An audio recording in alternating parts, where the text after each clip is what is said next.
Morning, welcome to another blog of sibling Rockerz. আজকে day 2। আজকে আমরা টুকটাক বেরোবো। আজকে আমাদের প্ল্যান একটু চেঞ্জ হয়েছে। জগন্নাথ মন্দিরে যাওয়ার কথা ছিল, বাট যেহেতু আমরা এখানে গতকাল চলে গেছি জগন্নাথ মন্দিরে, আর সেরকম পুজো দেওয়ার কোনো সিস্টেম হয়নি এখনও, তাই জন্য সকালবেলা যাওয়ার কোনো আমরা প্ল্যান রাখলাম না। তো আমরা যাবো অন্য কোনো প্ল্যানে, টুকটাক কিছু সাইট সিন করবো, মানে টুকটাক যেখানে নিয়ে যাবে আমরা জানি না এখন সেটা কি। তো তোমরা তো আমরা এখন এসছি হচ্ছে নিউ দীঘা বিচে আবার, কারণ কি এখানে সত্যি বলতে কিছু করার নেই যেটা বললো।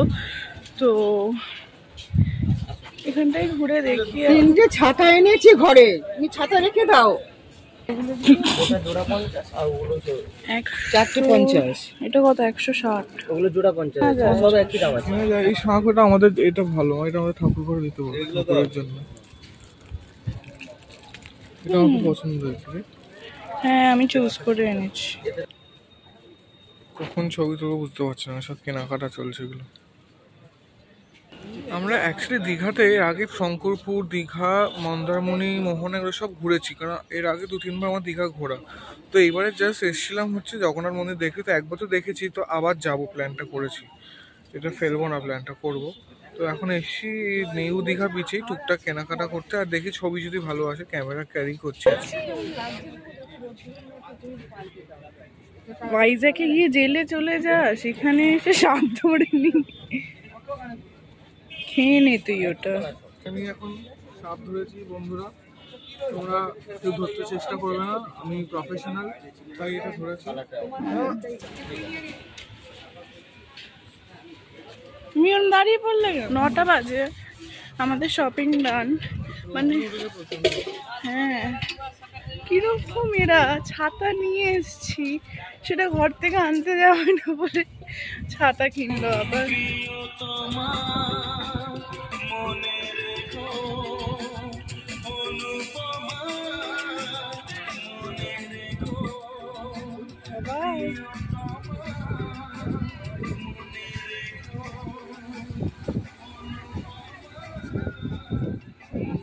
জল কত এগিয়ে এসছে দেখো, এখানটা দাঁড়াও, ছবি টবি তোলো। আজকে জল কত এগোনো, কি সুন্দর গানগুলো চলছে। ফটোগ্রাফি চলছে, খুব সিরিয়াস ফটোগ্রাফি চলছে এখন। একটু ফ্রি টাইম পেয়েছি তাই জন্য সব ছবি টবি তুলছে।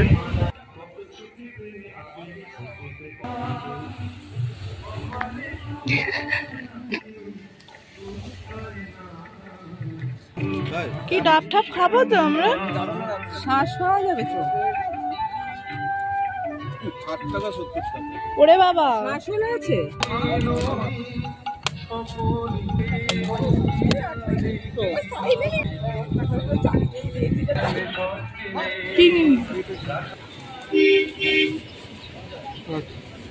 যত আনতাবড়ি তো জিনিস।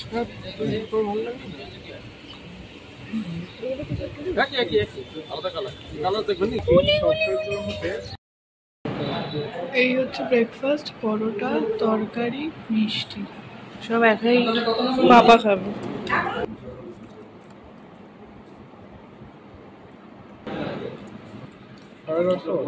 ব্রেকফাস্ট করে চলে এসেছিলাম, অনেকক্ষণ হয়ে গেছে। এখন আমরা যাব হচ্ছে হোটেলের সুইমিং পুলে।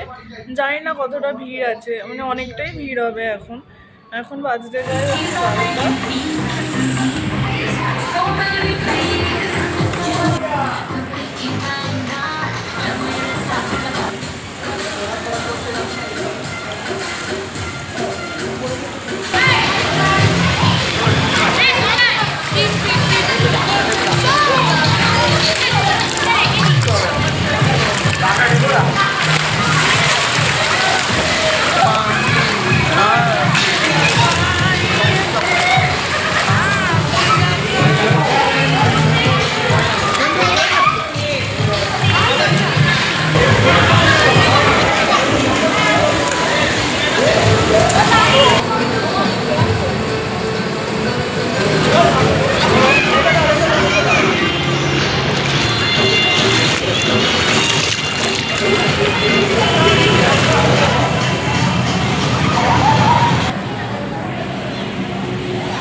যে হোটেলটা আছি সেখানকার সুইমিং পুলে খুব মজা করছি।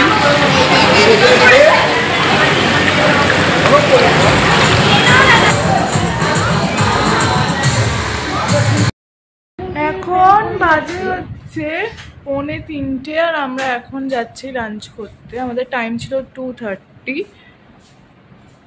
আমরা পুল থেকে এলাম। আমার লাঞ্চ চিকেন বিরিয়ানি, ওদের চিকেন থালি, সবজি, ডাল, চিকেন, রায়তা, সেম চাটনি আছে। তো এখন হচ্ছে বিকালবেলা 5:30 বেজে গেছে। তো আমরা এখন একটু বেরোচ্ছি কাছে পিঠে একটা ওদের একটা অ্যামিউজমেন্ট পার্ক না, মানে ছোটোখাটো একটা পার্ক আছে যে নাম হচ্ছে ঢেউ সাগর। তো সেখানে যাচ্ছি। তো আজ বিকালবেলা ওইটাই আমাদের ঠিক করেছি। তো চলো, এই যে বেরিয়ে পড়েছি, এখন গাড়ি করেই যাব মনে হয় ঢেউ সাগরে।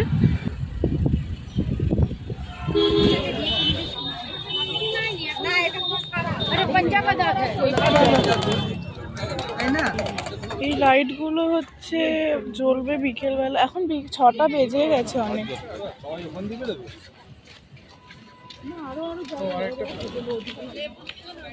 হ্যাঁ, সব সাইক্লিং হয়। এইরকম দোকান পড়বে সব পর পর, আবার এখানে পর। আর এখানে বোটিং হচ্ছে, পরে লঞ্চও ছাড়বে। এখানে টয় ট্রেন।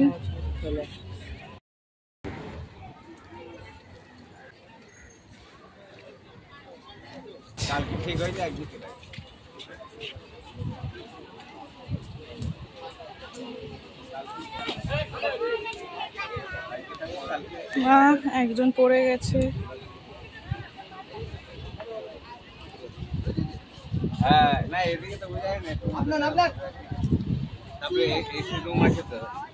অনেকটা পার্ক স্ট্রিটের ক্রিসমাসের টাইমে যেরকম সাজানো হয় সেরকম লাগছে।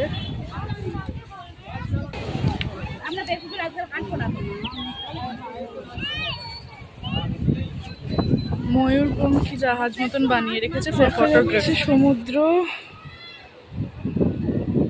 কিন্তু যাওয়া যাবে না, কাছ থেকে উপভোগ করা যাবে। এখানে সমুদ্রের সামনাসামনি বলে খুব হাওয়া, এটা খুব ভালো লাগে একটা। যে এমনি ওখানে এত গরম লাগছিল, এখানে তাও হাওয়া। এটা দেখে মনে হচ্ছে এটা হচ্ছে ওই দোলনা যেটা এখান থেকে এপার ওপার হয়।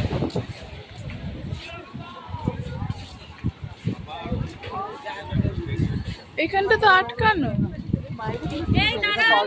রাখি যে এখান থেকে কিন্তু এক্সিট যেটা আছে সমুদ্রে, যেই গার্ডটা দেবা সমুদ্রে ওখানে যাওয়ার জন্য, ওখান থেকে এক্সিট করে গেলে আর এন্ট্রি করার জন্য আবার টিকিট কাটতে হবে।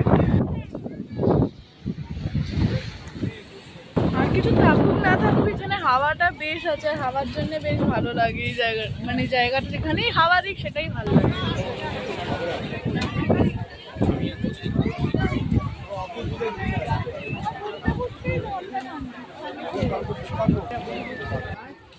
প্রচুর লাইটিং এখানে, অনেকটা মাঝে মাঝে মেলা মেলা ফিল আসছে। এটা হ্যাঁ, এটা কি বলতো, এটা প্লে স্টেশন বলছি, গেমিং রুম টাইপের বাচ্চাদের।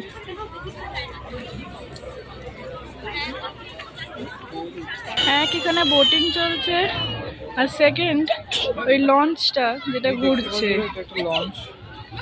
লাইট দিয়ে আউটলাইন করেছে বলে এরকম বোঝা যাচ্ছে। ঘুরছে এটা এখন, লোক ওঠার জন্য ওয়েট করছে।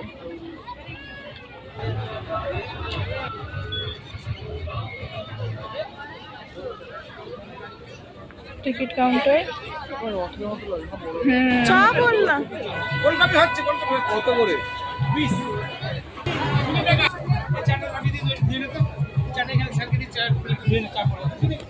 চিকেন পকোড়া আর চা।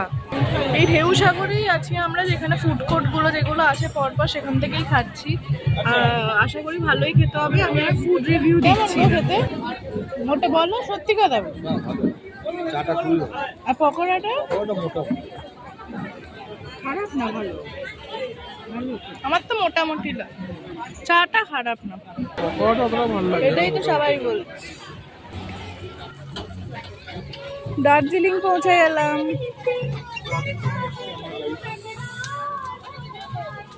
এখন আমরা সেই নিউ দীঘা বিচে বসে আছি। ভাবলাম আজকের দিনটা কি করব, কি করে কাটাবো। আর সমুদ্রের সামনে বসে থাকার চেয়ে ভালো কোনো আর কিছু প্ল্যানিং হয় বলে তো মনে হয় না। তো যাই হোক, এখন এখানে বসে আছি আমরা। আর খুব জলের স্রোত আছে, কারণ কি কাল পূর্ণিমা, তাই।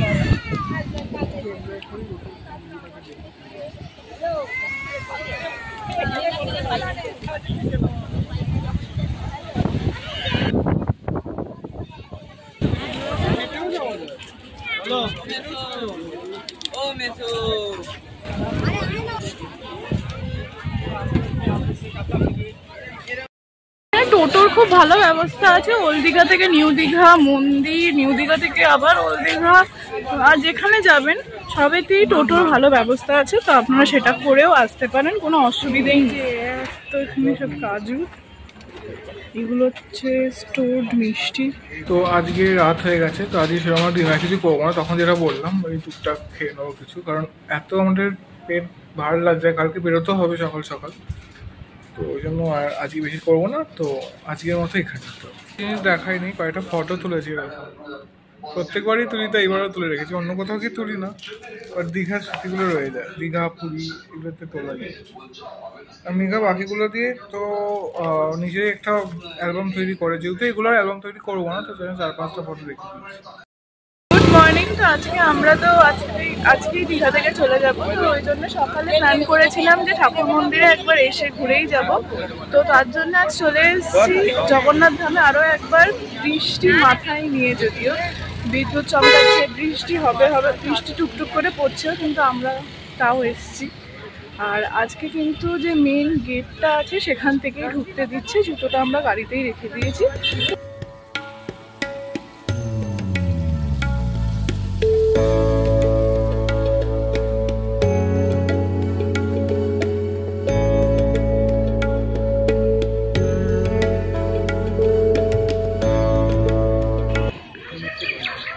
বিকেলবেলারও ভিউ দেখিয়েছি, এই হচ্ছে এখন সকালবেলা।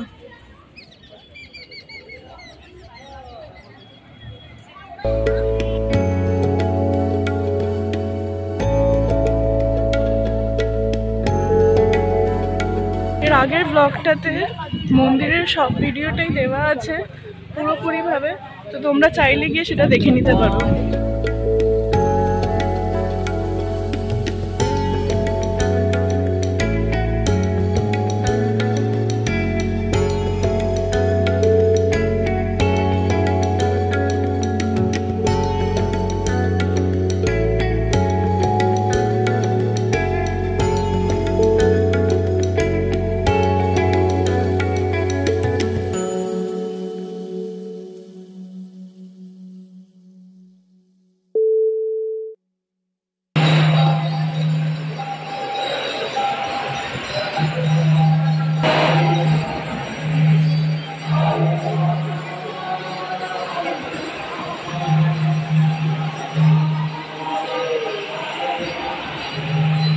ডালার দোকান, এখান থেকে ডালা পাওয়া যাচ্ছে।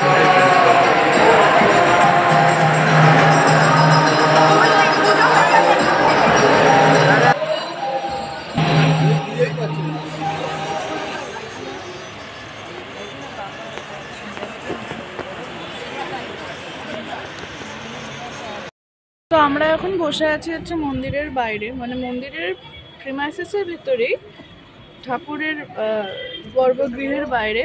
আর দাদা গেছে হচ্ছে এখানে বাইরেই মিষ্টি পাওয়া যায় সেটা কিনতে, প্রসাদ হিসেবে দিতে। এবার কি করে কি দিল সেটা ওই ভালো বলতে পারবে। এখন সেদিনকার থেকে আজকে সকালে ঠাকুর দর্শন ভীষণ সুন্দর আচ্ছা, ফাঁকা আছে, সকাল ফাঁকা আছে, একটু গরমটাও কম আছে, ওয়েদারটা খুব ভালো আছে। সেই আসার পর থেকে সেই মন্দিরের শুরু থেকে যে এসেছি, পর প্রত্যেকটা গেট পেরিয়ে পেরিয়ে এসছে। ঘুমাচ্ছে উঠছে, ঘুমাচ্ছে উঠছে, বলে ভুলুর বংশধর। দেওয়া হয়ে গেছে। বললাম তো ডালার দাম কত, আমি এখানে 50-100 এরকম পাওয়া যাচ্ছে। অনেকে 2টো 50 নিচ্ছে এরকম ছোট ছোট করে, বা আমি একটাই 100 নিয়েছিলাম। তো ওরা কি করছে, ওরা ডালাগুলো সব একসাথে অনেকজনেরটা নিয়ে ঠাকুরের কাছে গিয়ে ফুল নিয়ে ঠেকিয়ে ঠাকুরের পাশ থেকে তোমার কাছ থেকে নিয়ে এসে তোমাদেরকে দিয়ে দেবে। শুধু তোমাদেরকে একটু খেয়াল রাখতে হবে যে তোমাদের ডালটা তোমরা পাও, একটু কিছু চিহ্ন দিয়ে রাখবে তোমাদের ওইটার উপরে, তোমাদের প্যাকেটটার উপরে, ব্যাস একটু হচ্ছে বলো।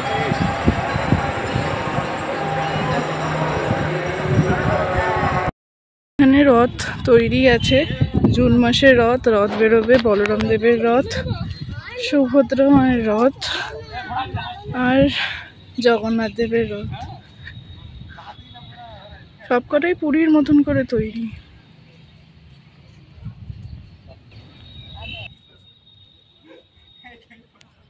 জয় জগন্নাথ, আবার আসা হবে। আমরা বাড়ির জন্য বেরিয়ে পড়েছি। অবস্থা খুব কালো পুরো লাগছে, পুরো পরিষ্কার করেছি, ভালো হয়ে গেছে।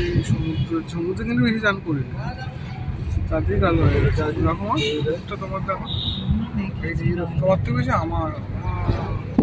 যাই বাড়ি গিয়ে আবার দেখা হচ্ছে। এখন কোলাঘাট পেরিয়ে গেছি, আর কলকাতা বেশি দূরে না। তো এখন মেঘা তো আস্তে আস্তে শরীরটা একটু খারাপ করছিল, স্বাভাবিক, মুভমেন্টে শরীর খারাপ হয়। আর আমরা যখন বেরিয়েছি সকালবেলা তো, আর 9:30টার সময় প্রায়, তো তখন রোদ্দুরটা উঠে গেছিল, তো তার জন্য একটু আর কি শরীরটা ড্রেন আউট হয়ে যায়, তাই না? কিন্তু তার ভেতরে ঘুরে বেড়াচ্ছে 20 মিনিট আসবে। আমরা বাড়ি চলে এসেছি নিয়ে, আজকে বলছি এইবারের মতন ব্লগটা তাই এখানে এন্ড করে দিচ্ছি। কিরকম লাগলো এবারে ট্রাভেল ব্লগটা? ছোট ছিল, প্লিজ বলো, জানিও, তাহলে এরপরেও আরো ব্লগ দেবো। নেক্সট ব্লগে দেখা হচ্ছে, টাটা।